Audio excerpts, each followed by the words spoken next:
Esse evento você vai ter o orgulho de falar.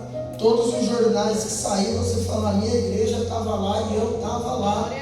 Não apenas como mais um, mas você fala, não, eu participei, eu estava na linha de frente. Nesse dia vai estar o prefeito de São Paulo com a família dele, então é um evento que está tendo uma boa visibilidade por parte das autoridades e nós vamos estar lá. Lucas 1:28 diz assim: e o anjo aproximou dela e disse: salve, pois tu é muito favorecida, o Senhor está contigo, bendita és tu entre as mulheres. E Maria, vendo isso, ficou perturbada com aquilo que o anjo disse, e colocou-se a pensar que saudação seria essa. E o anjo lhe disse: não temas, Maria, porque tu achaste graça diante de Deus. E eis que teu ventre conceberás, e dará luz a um filho, e colocarás o nome de Jesus. Ele será grande e chamado Filho do Altíssimo, e o Senhor Deus lhe dará o trono de Davi seu pai, e ele reinará sobre a casa de Jacó para sempre, e o seu reino não terá fim. Então disse Maria ao anjo: como será isso, visto que eu não conheço homem algum? E o anjo então lhe disse: o Espírito Santo virá sobre ti, e o poder do Altíssimo fará sombra sobre ti. Por isso também o santo nascido de ti será chamado Filho de Deus. E eis que a tua prima Elizabeth também concebeu, e na tua velhice está gerando, e este é para ela o 6º mês, haja vista que ela era chamada estéril, porque com Deus nada será impossível. E disse Maria: eis aqui a tua serva, faça em mim segundo a tua palavra. E o anjo se ausentou. Aí o 41 é tremendo, que diz assim: e aconteceu que quando Elizabeth ouviu a saudação de Maria, o bebê no seu ventre saltou, e Elizabeth foi cheia do Espírito Santo, e ela falou em voz alta: abençoada és tu entre as mulheres, e abençoada é o fruto do teu ventre. E por que motivo isto é para mim, que a mãe do meu Senhor venha até a mim? Pois eis que assim que a voz da tua saudação soou nos meus ouvidos, o bebê do meu ventre saltou de alegria. E abençoada a que creu, porque haverá cumprimento das coisas que foram ditas pelo Senhor. Podemos assentar. Aleluia, glória a Deus. Bia, vamos dar um vídeo aí que eu não sei. A semana passada eu mandei, eu só mandei a foto lá. Vou te mandar um vídeo. Se você conseguir receber, no final a gente passa. Queridos, a Bíblia vai dizer que uma jovem por de nome Miriam, ou na nossa tradução Maria, ela vai estar comprometida, noiva de um homem por de nome José. A Bíblia Sagrada nos relata que ela está com um casamento apalavrado, um acordo nupcial.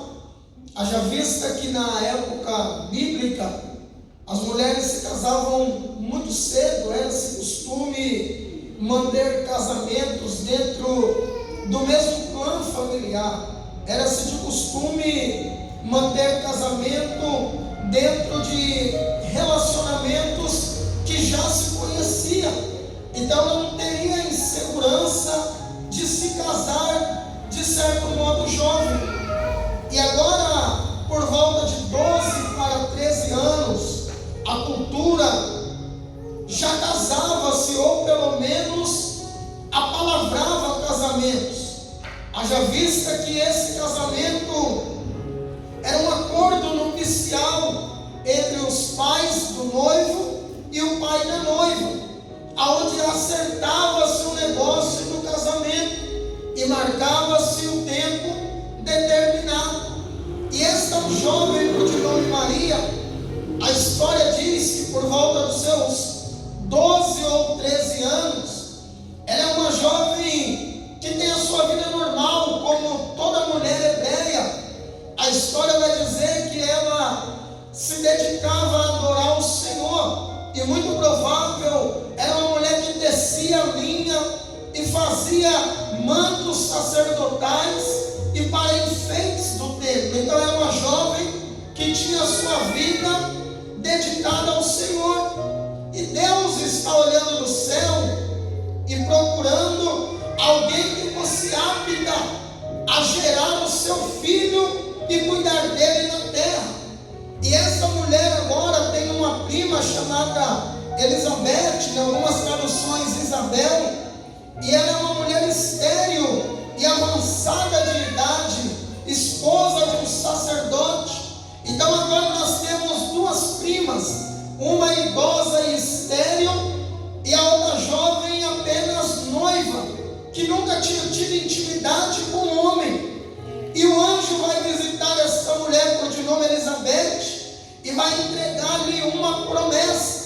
Vai dizer que ela geraria, haja vista que seu esposo vai receber a visitação do anjo dentro do templo, e duvidando que aquilo fosse capaz, pois a palavra do anjo era uma, mas a realidade era outra. Ou seja, o cenário que eles viviam era diferente da profecia. A profecia do anjo era que na sua velhice eles iriam gerar, mas ele olha para a tua situação como se dizendo: se Deus quisesse fazer, por que não fez antes? Agora é impossível que nós venhamos gerar. E quando olhamos a argumentação de Zacarias, o anjo então vai deixar ele mudo, até que o menino viesse a nascer. E nesse meio tempo, no 6º mês de gravidez de Elizabeth, o mesmo anjo agora visita Maria. E essa visitação é algo extraordinário, pois ele vai dizer: bem-aventurada és tu. E aquela mulher que se sentia uma jovem normal, ou seja, qual a diferença dela para as outras pessoas da época? O porquê ela ser escolhida, se ela não tinha nada de especial? Ela vai ficar perplexa pela saudação do anjo, e o anjo então entrega uma promessa para ela. O que temos que compreender é que o primeiro requisito para se viver milagre é a impossibilidade humana, pois se é possível para mim e para você, não é milagre, é consequência da vida. Qual o milagre de uma mulher sadia e casada engravidar? Nenhum, é a consequência natural da vida. Então Deus olha para uma estéril e uma virgem, ou seja, pessoas que teriam narrativas contrárias ao propósito de Deus. A estéril iria gerar um grande profeta, João Batista, e a virgem iria gerar Jesus. Olha que coisa extraordinária. O Senhor não se importa com a minha e com a tua dificuldade. Quando Ele tem propósito e promessa, Ele apenas quer que nós estejamos disponíveis para Ele cumprir o propósito. Observe bem que Elizabeth tinha uma narrativa de velhice e esterilidade. Narrativas essas que durante anos pernoitavam a mente dela, dizendo: você não pode gerar. Quantas das vezes você e eu ouvimos coisas ao nosso respeito que nos abatem, que nos entristecem, pessoas que não acreditam ou que acham que estamos sonhando alto demais, e muitas das vezes, anos a fio, ouvimos as mesmas coisas, e com o passar do tempo, a gente gente começa a acreditar que somos aquilo que estão dizendo, narrativas contrárias ao propósito de Deus. Quantas pessoas hoje estão depressivas, desistiram de sonhar, trancaram o coração para uma nova oportunidade? Por quê? Porque ouviram que nasceram numa família pobre, que nasceram na periferia, que ninguém na família dele teve um bom futuro e ele também não vai ter. Então Elizabeth, ela tinha uma narrativa de impossibilidade. Não era mais fácil aos olhos humanos ela engravidar quando era jovem?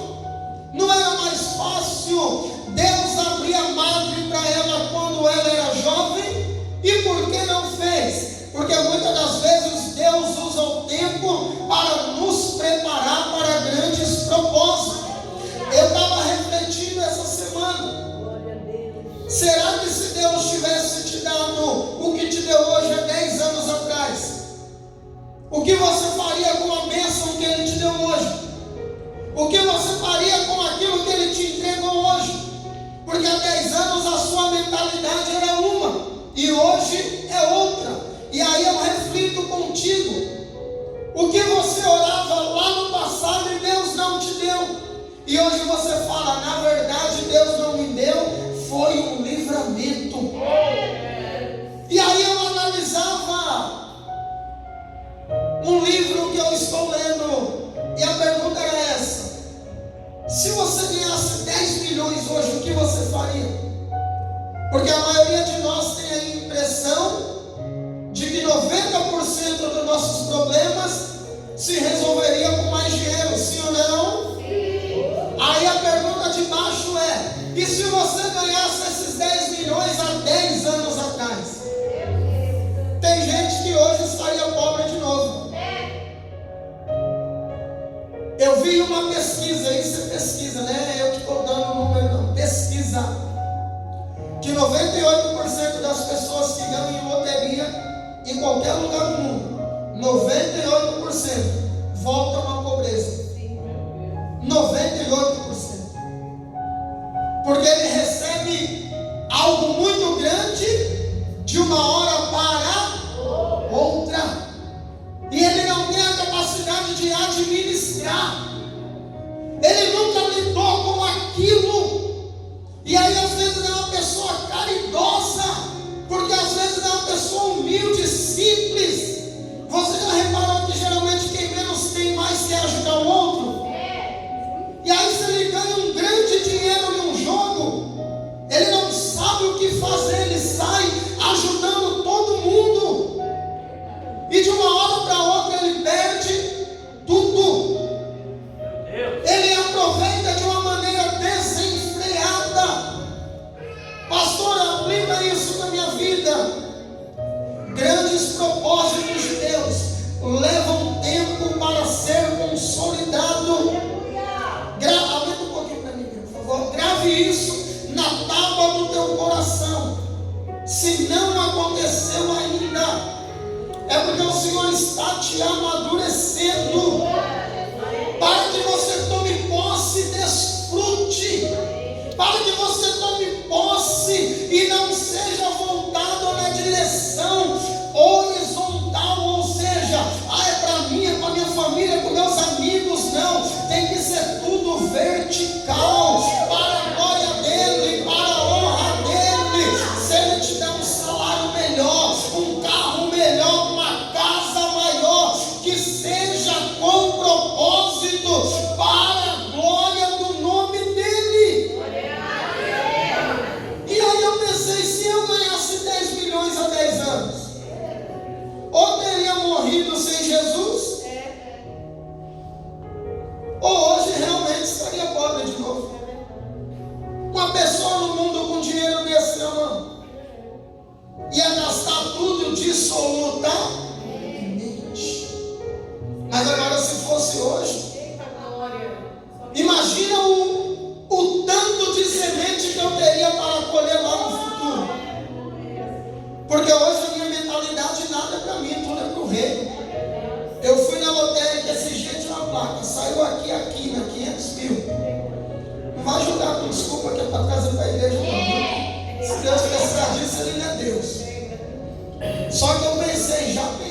eu sei, eu ganho esse dinheiro não no jogo, é óbvio, né?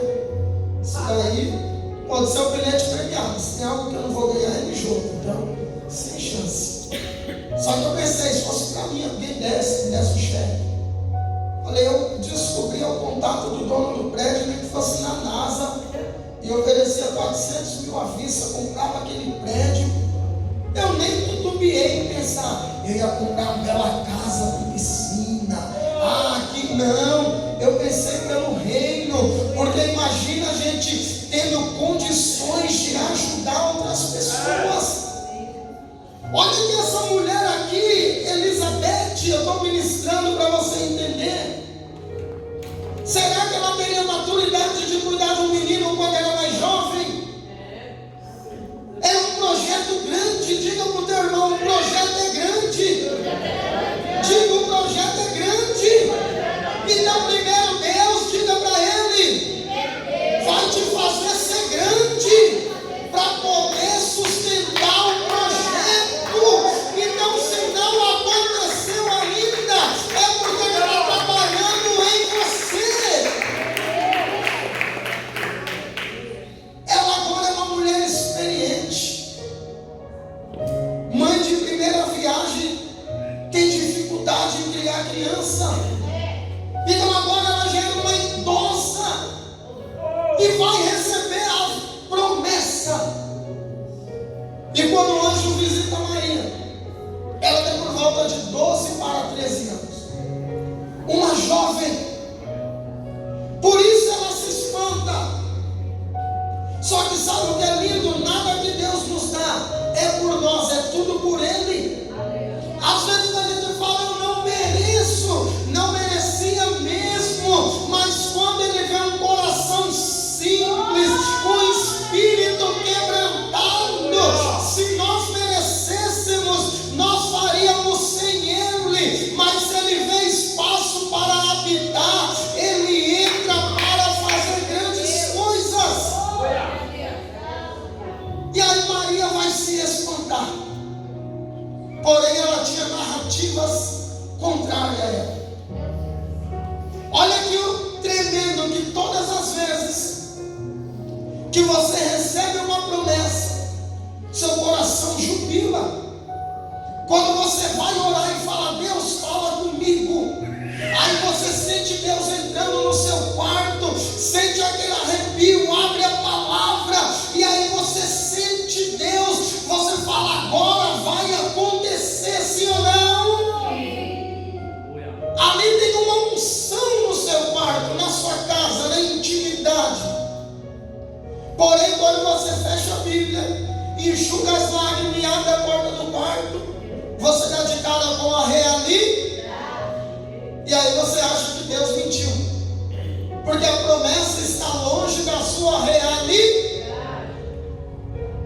Se estivesse perto, não era promessa, era seu momento, tem que estar distante mesmo. Imagina comigo, olha que coisa terrível, é Deus falar assim para Abraão, eu te farei pai de e aí ele espera 24 anos, ele quebra o princípio, depois de 11 anos e tem Ismael. Ele estava dizendo, já que Deus não faz, eu vou dar o meu jeitinho. Mas Deus não trabalha com jeitinho, trabalha com posicionamento. Deus não trabalha com gambiarra, com quebra-galho. Deus trabalha com propósito. Ele não precisa de ajuda para cumprir a promessa. Ele só precisa da minha e da tua fé e confiança. E quando ele tem Isaac, para ter multidão tem que ter o primeiro. Aí ele pensa, agora vai. Aí o que Deus faz? Pede Isaac.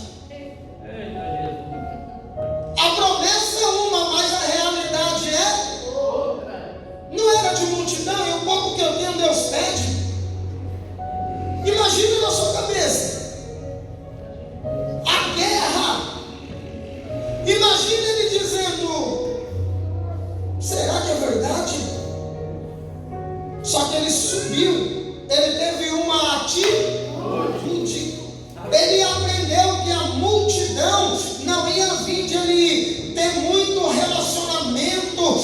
muitas mulheres para gerar, não, porque ele só teve filho ali com uma mulher, só foi um filho, só Isaac. Então o que ele teve que ter para ver o cumprimento?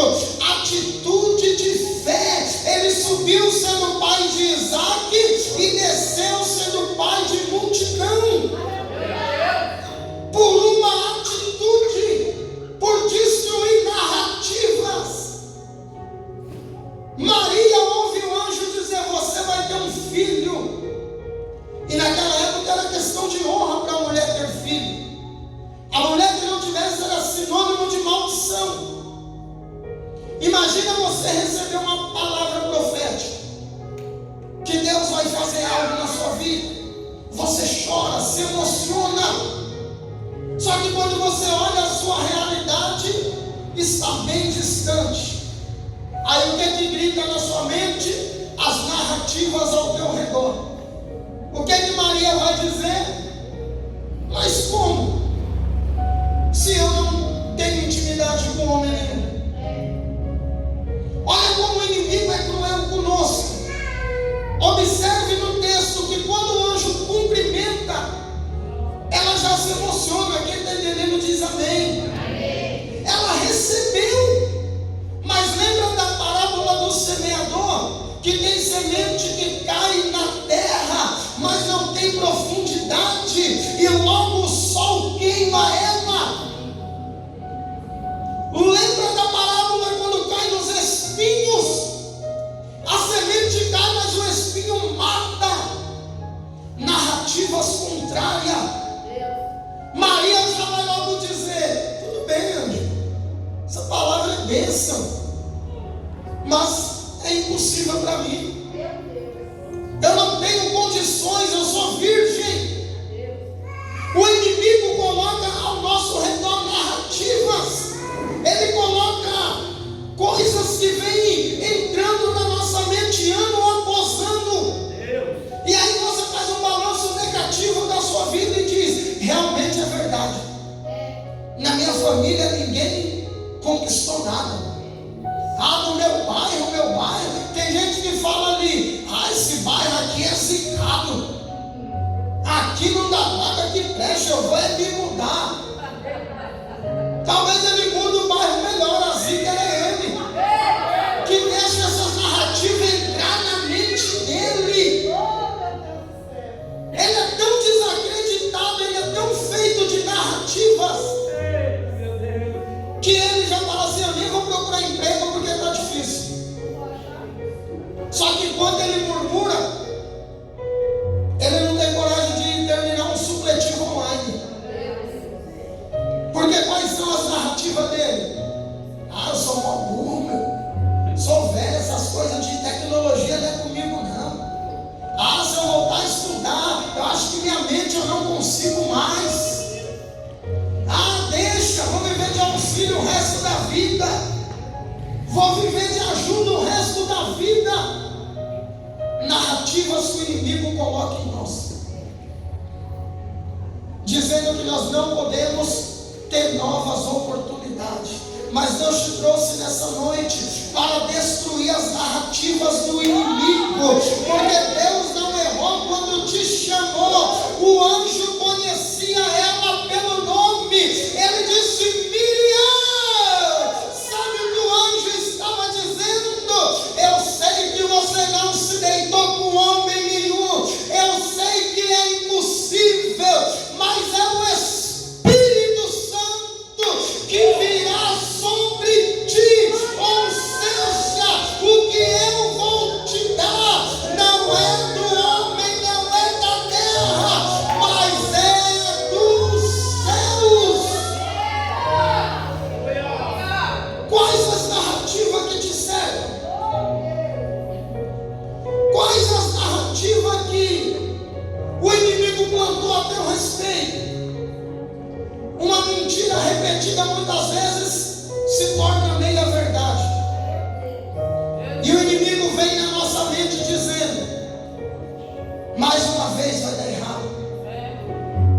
Nem tenta de novo. E a gente absorve isso. E sabe o que tremendo, queridos, é que uma palavra ruim dura mais tempo na nossa mente do que uma palavra boa. Eu duvido você lembrar o que você ganhou no seu aniversário passado.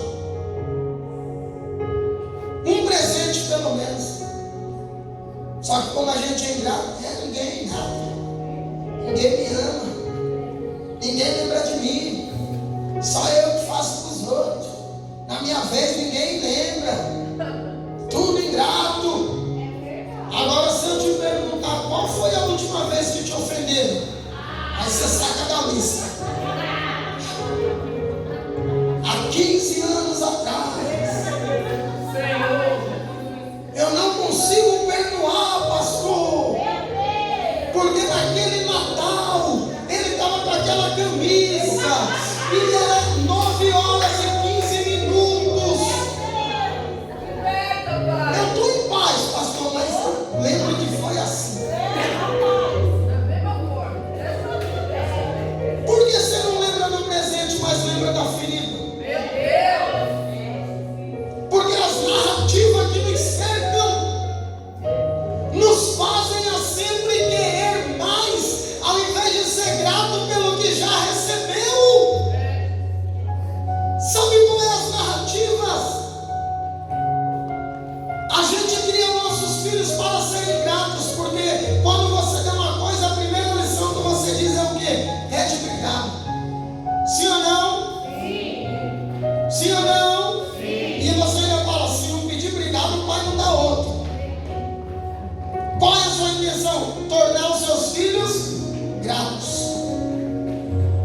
E aí quando ele pede obrigado, às vezes você vai lá e dá até outro para mostrar para ele que a gratidão atrai coisas novas. Quem está entendendo diz amém? Amém. Gratidão. Só que muitas das vezes, nesse mundo que nós vivemos acelerado, a gente esquece do presente de ontem, já quer um amanhã. A gente vive cercado de expectativas futuras. E o que é pior, deixa de desfrutar o que já ganhamos. Ei, entenda isso, o passado já foi. O futuro pode nem vir. O hoje é chamado presente. Presente é um tempo de verbo que diz o momento exato vivido. Mas presente também é algo que você embrulha, coloca um laço e dá para alguém. O que Deus está dizendo, o teu passado não dá para mudar, o futuro você não sabe como vai ser, mas o hoje é o que eu estou te dando. Então viva, celebre e agradeça pelo presente. Presente. A gente esquece disso. Sabe por que tem pessoas que não vivem o que Deus quer? Diga por quê, pastor? Porque ou ele parou no passado, ou ele está querendo viver o futuro. O que parou no passado é como se ele tivesse morrido para todo o resto. Quem aqui não já viu uma pessoa que diz: tal ano eu perdi um parente, de lá para cá minha vida perdeu sentido? Começa a entrar em um estado de depressão. Eu conheço gente que é morto-vivo. Ah, é porque eu me divorciei, pastor. Aí esse é o mês passado, não, há 15 anos. E nunca mais eu consegui arrumar ninguém. Não é que não conseguiu, é que não quis. Você quer viver preso no seu divórcio. Narrativas do inimigo. Ah, pastor, mas eu estou velha. Se continuar esperando, daqui para frente vai ficar mais ou vai ficar nova? Sabe o que Deus está me dizendo? Se você não se posicionar hoje, amanhã pode ser tarde e você perder grandes coisas da parte de Deus.